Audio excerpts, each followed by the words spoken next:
Hello દર્શકો, કેમ છો બધા? જય શ્રી કૃષ્ણ.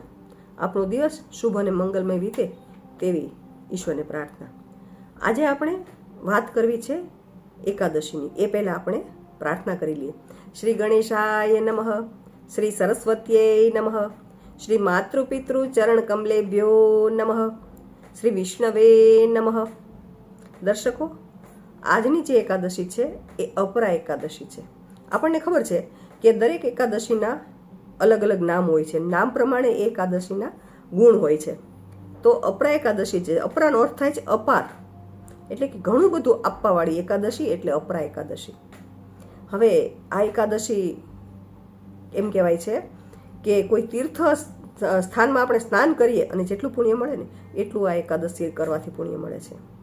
અને ગંગા કિનારે આપણે પિતૃઓને પિંડદાન કરીએ અને જેટલું પુણ્ય મળે ને એટલું આ એકાદશીનું વ્રત આપણે પિતૃઓને અર્પણ કરીએ ને તો એનાથી પણ વિશેષ ફળ આપણને મળે છે. તો આ એકાદશીનું વ્રત આપણે આપણા પિતૃ માટે ચોક્કસ કરવી જોઈએ અને એનું ફળ એને અર્પણ કરવું જોઈએ. એ સિવાય કદાચ આપણા કોઈ અકાળે મૃત્યુ પામ્યા હોય એવા કોઈ સભ્યો હોય જેની આપણને ખબર હોય તો એની પાછળ પણ આ એકાદશી ચોક્કસ કરવી જોઈએ.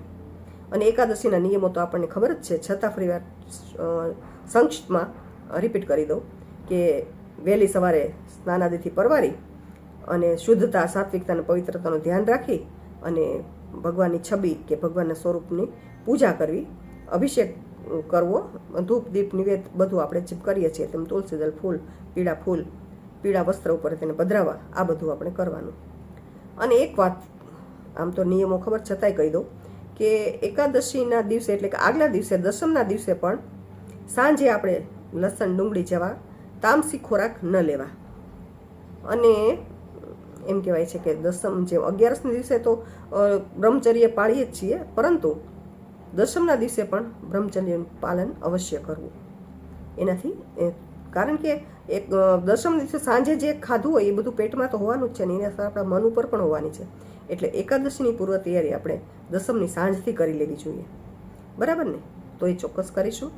શક્ય હોય તો એકાદશીના દિવસે જાગરણ કરીશું, ન થઈ શકે તો 12 વાગ્યા સુધી જાગરણ કરશું. એ પણ ન થાય તો ભગવાનનું નામ સ્મરણ લેતા લેતા સૂઈ જવાનું, એટલે આપણા અનકોન્શિયસ મગજની અંદર ભગવાનનું નામ સ્મરણ સતત ચાલુ રહે. શ્રી કૃષ્ણ શરણમ મમ અથવા ઓમ નમો ભગવતે વાસુદેવાય અથવા જે કંઈ આપણને અનુકૂળ આવતો એ મંત્રનો જપ કરવો, વિષ્ણુ સહસ્ત્ર નામનો પાઠ કરવો, આ ચોક્કસ કરવું. હવે આપણે જોઈએ કે એકાદશીની વાર્તા જાણીએ ને તો એમ કહેવાય છે કે મહિધ્વજ નામનો એક દયાળુ પરોપકારી એક રાજા થઈ ગયો. એ જેટલો સારો હતો એનાથી બિલકુલ વિરોધ એનો નાનો ભાઈ હતો ને એ દુષ્ટ હતો, દ્વેષ બુદ્ધિ રાખતો હતો. એને એમ થયું કે આ મારા મોટો ભાઈ જે છે એ આટલો બધો સજ્જન છે ને સારો છે, લોકો એને જ માન આપે છે, એટલે એને હટાવી દો ને તો મારી કંઈક ગણના થાય. એટલે એક દિવસ તક જોઈ અને એણે એના ભાઈનું ખૂન કરી નાખ્યું અને એના ભાઈના શબને, લાશને જંગલમાં લઈ ગયો અને એક પીપળા નીચે દાટી દીધો. હવે એનું અકાળે મોત થયું હતું એટલે એ પ્રેત યોનિમાં ગયો. પ્રેત યોનિમાં ગયો અને ત્યાં પ્રેત થઈ અને પીપળે રહેવા લાગ્યો. જંગલમાંથી એક વખત ધૌમ્ય ઋષિ ત્યાંથી પસાર થયા. પોતાના તપોબળથી તેણે આ પ્રેતને ઓળખી લીધો અને એનો અતીત પણ જાણી લીધું. એને થયું ઓહો, આવો સજ્જન માણસ, સજ્જન રાજા, એને આ દશા. એટલે એણે પોતાના તપોબળથી પ્રેતને નીચે બોલાવ્યો અને પરલોક ગમનની વિદ્યા એને શીખવી. પણ એ સિવાય પછી પોતે એટલે કે ધૌમ્ય ઋષિએ અપરા એકાદશીનું વ્રતનું જે ફળ હતું, વ્રતના પુણ્ય ફળ હતું, એ પ્રેતને અર્પણ કર્યું અને એ વ્રતના પુણ્ય પ્રતાપથી આ રાજા જે પ્રેત સ્વરૂપે હતો એ પોતે પ્રેત યોનિમાંથી મુક્ત થયો અને સ્વર્ગમાં ગયો, દિવ્ય સ્વરૂપ ધારણ કરીને સ્વર્ગમાં ગયો.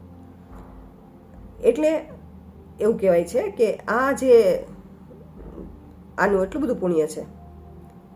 અને પછી ધૌમ્ય ઋષિ એને તો મળી ગયા સદનસીબે, પણ આપણને સદનસીબે અપરા એકાદશી મળી છે.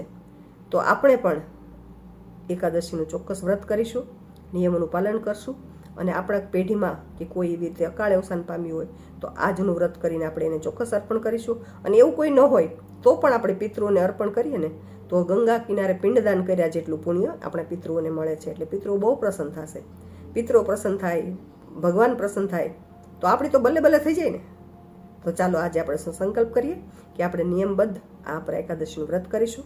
ભગવાનની પ્રાર્થના સાથે આજનો આપણે આ ઉપક્રમ પૂર્ણ કરીએ.